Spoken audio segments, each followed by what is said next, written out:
안녕하세요. 안목사TV 안목사입니다. 시바사모입니다. 목사님, 오늘은 목사님께 예수님의 비유에 대해서 좀 여쭤보려고요. 비유. 예. 네, 마태복음 20장에 보면 포도원 품꾼 비유가 나오잖아요.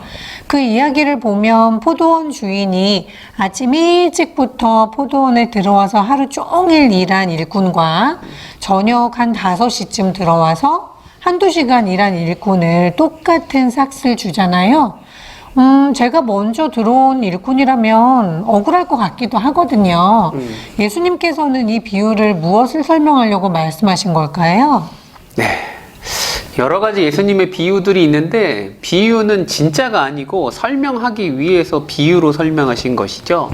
그러니까 우리가 잘 이해할 필요가 있습니다. 이단들이 또 비유를 잘못 풀어서 그렇게 성도들을 미혹하기도 하니까.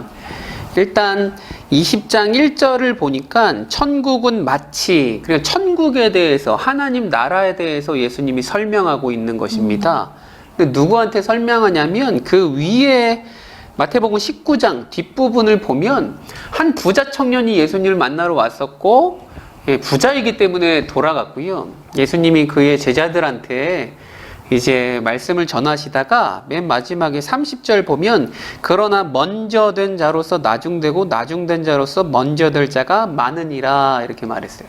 그리고 20장 16절에도 이와 같이 나중된 자로서 먼저 되고 먼저 된 자로서 나중되리라. 그러니까 똑같은 말씀 사이에 요 말씀이 있는 것이죠. 그 예수님이 요 비유를 통해서 하시고자 하는 말씀은 먼저 된 자로서 나중되고 나중된 자로서 먼저 된다.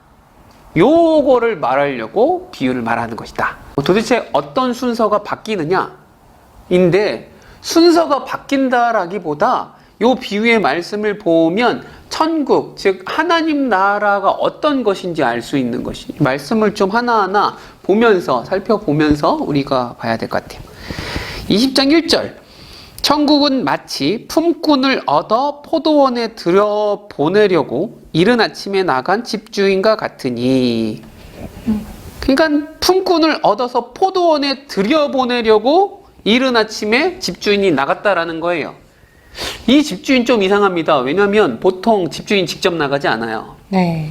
하인들도 많고 그들 중에 이제 청지기도 있고 하니까 청지기 보고 몇 명 이제 품꾼을 사와서 일 시켜 뭐 이렇게만 말하지, 집주인이 직접 이른 아침에 잠이 없나? 아무튼 나갔다라는 건 뭔가 품꾼을 데리고 와서 일을 시키려기보다 정확한 표현이 뭡니까? 천국은 마치 품꾼을 얻어 포도원에 들여보내려고. 그러니까 이 집주인의 목적은 일 시키려고, 그것도 일을 시킬 때 싼 가격에 잘 이렇게 일을 시키려고, 이게 목적이 아니고 품꾼을 얻어 포도원에 들여보내는 것이 목적이라서 고용하는 거죠. 고용. 그 고용을 되게 좋아하는 집주인이 다른 사람한테 안 맡기고 직접 나간 것 같아요. 2절 보니까 그가 하루 한 데나리온씩 품꾼들과 약속하여 포도원에 들여보내고, 한 데나리온, 일꾼이 하루 벌면 한 데나리온이거든요. 그러니까 우리나라 지금으로 따지면 한 뭐 10만 원 정도? 일당인 것이죠. 그래서 이른 아침에 나가서 품꾼을 데리고 왔고, 또 3절에 보니까 제3시에 나가보니 장터에 놀고 있는 서 있는 사람이 있어서 이 사람들은 상당히 줄이라 하면서 3시. 그리고 제3시는 몇 시입니까? 6시부터 시작이거든요. 그 6시부터 3시니까 오전 9시에도 가서 데리고 온 것이죠. 5절 보니까 제6시와 제9시. 6시는 12시, 낮 12시. 9시는 오후 3시. 또 6절에 보니까 제11시. 그러니까 오후 5시에도 나가서 품꾼을 데리고 오는 거예요. 아니, 지금 하루가, 원래 해가 지면 뭐 일 못 하거든요. 네. 거의 끝났을 때인데 필요 없어요. 더 이상 일꾼이 필요한 게 아닙니다. 근데 아까도 말했듯이 이 집주인은 어떤 거에 목적이 일을 잘 시키려고 하는 게 아니고 그 사람들이 불쌍한 거죠. 장터에 나가서. 니네 왜 놀고 있느냐 그러니까, 아니 노는 게 아니고 우리를 써줄 수 있는 사람이 없으니까 우리 이렇게 있습니다. 그러니까 너희도 포도원에 들어가라 라고 부르는. 이 집주인은 굉장히 독특한 집주인. 님의 사랑이 넘치는 아주 너그럽고 후한 마음이 있는. 저도 옛날에 군대 갔다 와서 노가다 한번 해본 적이 있거든요. 아침에 이제 나가면 직업 소개소 새벽에 나갑니다. 그럼 가서 이렇게 앉아 있어요. 쭉 사람들이 앉아 있으면 공사업체에서 이렇게 와서 봉고차로 오면은 누구 몇 명이요? 그러면 이제 뽑아 갑니다. 그럼 저도 뽑아 가야지 하루를 일하고 돈을 그때 이제 77,000원 받아요. 그러면 7,000원은 이제 떼주고 70,000원 정도 받아서 오는 건데, 앉아 있으면 이게 되게 못 뽑힐 때도 있어요. 예. 비가 오면은 이제 그날은 이제 공치는 것이고, 너무 이제 대학생이고 힘이 좀 없어 보이면 안 하고 이제 경험이 있거나 이런 사람들을 이제 뽑아가는 거거든요. 그럼 못 뽑히면 터덜터덜 이제 한 8시, 7시 반에서 이제 8시 정도 지나면 벌써 일을 시작했을 때니까 이제 더 이상 없잖아요. 그럼 이제 짐을 챙겨서 터덜터덜 집으로 가는데 그 마음이 얼마나 슬픈지 몰라요. 되게 일을 못했다고 하는. 저는 이게 공감이 됩니다. 오후 5시나 됐는데 지금은 진짜 일할 사람이 없거든요. 그리고 먼저 뽑혀져 나간 사람이 아니고 거기 있던 사람은 아마 약한 사람들. 그러나 집에는 진짜 토끼 같은 자녀들과 아내가, 아빠가 일하고 이제 뭐 빵이라도 사가지고 올 거를 기대하는, 그냥 집에 빈손으로 들어가기가 너무, 그러니까 그냥 서 있는, 그걸 보는 거예요. 집주인이 가서 너희도 들어가라. 진짜 갑자기 슬퍼지네. 그때 옛날 생각이 나고. 노가다 안 해봤죠? 네, 안 해봤어요. 과외만 했죠? 네, 언제나 인기 과외 선생님이었죠. 저는 노가다 좀 해봤는데, 노가다는 참 힘들어요. 이게 일이 힘든 것보다 마음이 힘들어. 그러나 뽑혀서 가서 일하면 뭐 벽돌도 날르고 하지만 새참도 주고 뭐 괜찮습니다. 먹을 것도 많이 먹고, 점심 먹고 잠깐 한 30분 정도 누워 자기도 하고 뭐. 예. 아무튼 근데 8절, 이게 중요한 말씀입니다. 8절. 저물매 포도원 주인이 청지기에게 이르되 품꾼들을 불러 나중 온 자로부터 시작하여 먼저 온 자까지 싹쓸 주라 하니. 좀 이상하네요. 뭐가 먼저 온 이상한가요? 사람부터 주고 보내는 게 맞을 것 같은데, 나중 온 사람부터 주면 먼저 온 사람이 다 보잖아요. 보죠. 그러니까 이게 이상한 겁니다. 이렇게 집주인이 청지기한테 일부러 시킨 거죠. 의도적으로. 왜 의도적으로 시켰느냐? 이제 뒤에서 나오는 거죠. 그러니까 나중 온 사람, 아까 오후 5시에 왔으니까 한 6시까지 1시간 정도밖에 일 안 한 사람부터 주는데 한 데나리온씩 주는 거예요. 일당을 그냥 주는 거예요. 오. 그러면 아침 일찍 새벽에 온 사람들, 그때부터 온 사람들은 기대하게 돼 있는 거죠. 원래 한 데나리온 주기로 약속했지만, 오, 저 주인 봐라, 완전 후하다. 좀 더 줄라나? 기대감을 갖고 있는데 오후 3시, 또 12시, 오전 9시까지 계속 한 데나리온씩 주고, 그래도 기대감이, 우리 새벽부터 왔는데 근데 한 데나리온을 딱 주는 겁니다.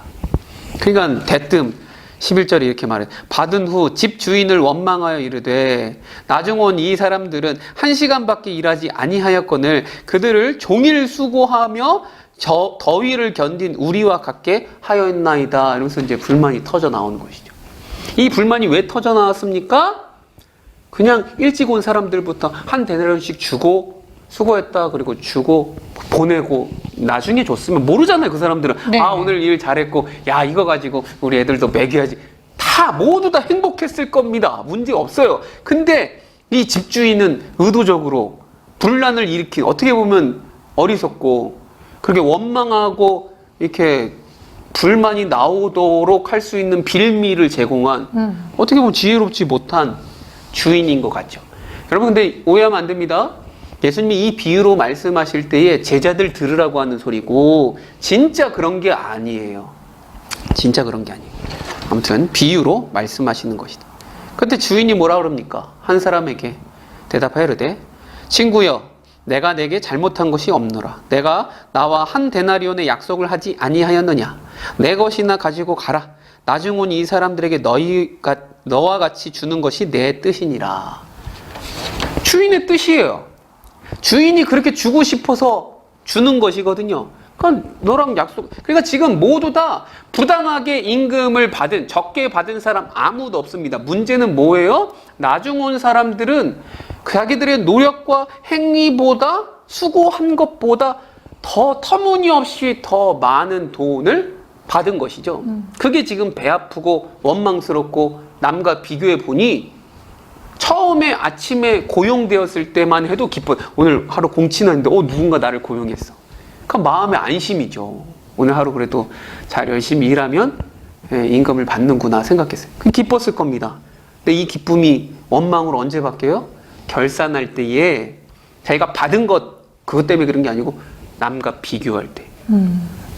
그러니까 늘 우리의 마음은요, 남과 비교할 때 문제가 생겨요. 근데 이걸 집주인이 의도적으로 하면서 지금 이 사람들을 이 사람들이 아니고 사실은 제자들의 마음을 확 뒤집어 엎는 것입니다. 어떻게 뒤집어요? 천국은 마치 이런 것이다. 천국, 하나님 나라는 어떤 거예요? 세상 나라의 공정함하고는 생각할 수 없어요. 우리가 생각할 때 이건 공정하지 않고 이거 왜 집주인이 이렇게 일을 처리를 해?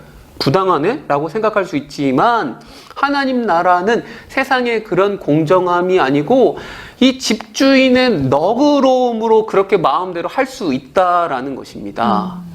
너그러움으로. 그래서 나중된 자로서 먼저 되고 먼저 된 자로서 나중되리라 라는 말씀.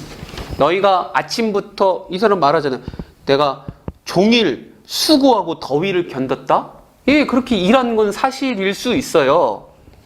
그러나 우리가 생각해야 되는 건 내가 한 만큼 뭐 덜 받았습니까? 아니요, 받았어요. 한 것보다 더 많이 받을 걸 기대하는데 그런 교만한 마음 가지고 제자들이 늘 우리는 천국 가서 뭘 받습니까? 이렇게 말했거든요. 물론 천국 가서 받아요. 그러나 지금 여기서 말하는 싹슨 내가 한 만큼 주님 앞에 받는 상급, 천국의 상급이 아니고 이 싹슨 구원이거든요. 영생이거든요. 그래서 우리가 오해하면 안 되는 것, 포도원 품꾼들이 받는 싹스를 내가 행한 만큼 받는 상급으로 여기면 안 되고 구원으로 봐야 돼요. 구원. 그래서 19장 29절 보니까 또 내 이름을 위하여 집이나 형제나 자매나 부모나 자식이나 전토를 벌인 자마다 여러 배를 받고 또 영생을 산속하리라. 영생. 그러니까 제자들도 수고한 대로 막 이렇게 수고하고 제자의 일을 했잖아요. 상급 받는다니까요. 그러나 영생을 받아요. 그런데 먼저 된 자로서 나중되고 나중된 자로서 먼저 되니까 너희들이 뭐 한 만큼 나 이거 왜 안 줘요? 이런 교만한 생각 가지지 말고 우리 하나님 좋으신 아버지잖아요. 집주인 너그럽지 않습니까? 그 너그러운 마음으로 주는 것 가지고 자꾸 태클 걸지 말고 감사하며 교만하지 말고 겸손하며 살아가라라는 것 제자들한테 하나님 나라의 이런 역설을 강조하는 그런 본문으로 보는 것입니다. 이렇게 얘기를 들으면 어때요? 마음이. 네. 포도원에 들어온 일꾼들은 누구나 삭슬 받았잖아요. 하나님 나라에 우리가 들어갈 수 있었다는 사실 자체로도 감사할 만한 것인데 가끔은 누구랑 비교하면서 그 감사의 기쁨이 사라지기도 하는 것 같아요. 우리가 우스갯소리로 제일 마지막에 죽기 전에 구원받은 사람이 제일 좋은 사람이다라는 말을 하기도 하잖아요. 그런 마음을 가지면 안 되겠네요. 그쵸. 우리 성도들 중에서도 예수님이 십자가에 돌아가실 때 그 우편 강도 죽기 전에 구원받았잖아요. 아유, 나도 내 맘대로 평생 살다가 그렇게 구원받았으면 좋겠다. 아니, 그게 뭐가 좋습니까? 안 좋아요. 안 좋아. 안 좋은 거예요. 하나님 자녀로 이 땅 가운데 살아가다가 누리다가 천국 가는 게 좋은 것이죠. 또 탕자 비유 있지 않습니까? 탕자 비유에서 그 큰아들이 거의 똑같이 말했거든요. 아니, 저 둘째는 허랑방탕하게 막 창기들과 먹고 막 지내는데 쟤를 위해서는 막 소 잡아서 하고 이거 원망을 막 했거든요. 이런 원망할 게 아닙니다. 자기도 아버지 밑에서 누리고 살아가는 거거든요. 감사함으로 살아가요. 그러니까 늘 원망과 불평은 어때요? 비교함으로. 남과 비교할 때 남보다 조금 더 좋거나 잘난 것 같으면 우월해지고 남보다 좀 못한 것 같으면 또 열등감에 빠지고, 늘 열등감과 우월감 사이에서 왔다 갔다 하는 게 인생이에요. 남과 비교하면. 우리 하나님 그렇게 우리를 만들지 않았거든요. 그러니까 하나님 나라에서는 하나님의 은혜로 우리에게 주시는, 베푸시는 구원이거든요. 그러니까 내가 뭘 하고 한 만큼 뭘 받는다. 이게 세상에서는 맞지만 집주인의 의도는 보세요. 지금 아무도 포도원에서 얼마나 무슨 일 했으면 일한 대로 준다. 이게 아니고 아예 고용하는 것, 들어오는 것, 이것을 목적으로 그의 자비로우심과 후한 마음으로 고용하는 것을 볼 수 있는 것이죠. 그러니까 이 말씀 이렇게 물론 설명을 들어도 아직도 불편하고 부당하고 에이 그래도 너무했네 라고 생각하시는 분은 분명히 아침 일찍 새벽부터 와서 일했다고 당신 생각할 겁니다. 그러나 과연 물론 그럴 수도 있고 그래도 감사해야 되고, 근데 우리는 일찍부터 일한 사람이 아니고 어떻게 보면 오후 5시에 와서 1시간 정도 일한 사람, 감사한 사람이죠. 그러니까 구원에 대해서 늘 감사하며 사는 저와 여러분 되었으면 좋겠습니다. 네. 우리가 구원에 대해서 감사하는 마음이 사라질 때 그때 원망 불평이 찾아오고 다른 사람보다 내가 더 낫다고 여기는 교만도 찾아오는 것 같아요. 항상 겸손한 마음으로 값없이 주신 구원을 감사함으로 누리는 사람이 되었으면 좋겠습니다. 네, 그래요. 오늘 이 정도로 마무리하죠. 하나님 나라는 세상 나라랑 다르다. 이 말씀이 계속 걸린다면 여러분 세상에 너무 익숙해진 것 같아요. 우리 후한 아버지 되시는 좋은 집주인, 좋은 우리 하나님을 섬기는 우리로서 은혜 가운데 구원을 누리며 사는 저와 여러분 되기를 바랍니다. 아멘. 여러분들 우리 함께 은혜로 누려요. 안녕. 네, 은혜로 살아갑시다. 안녕.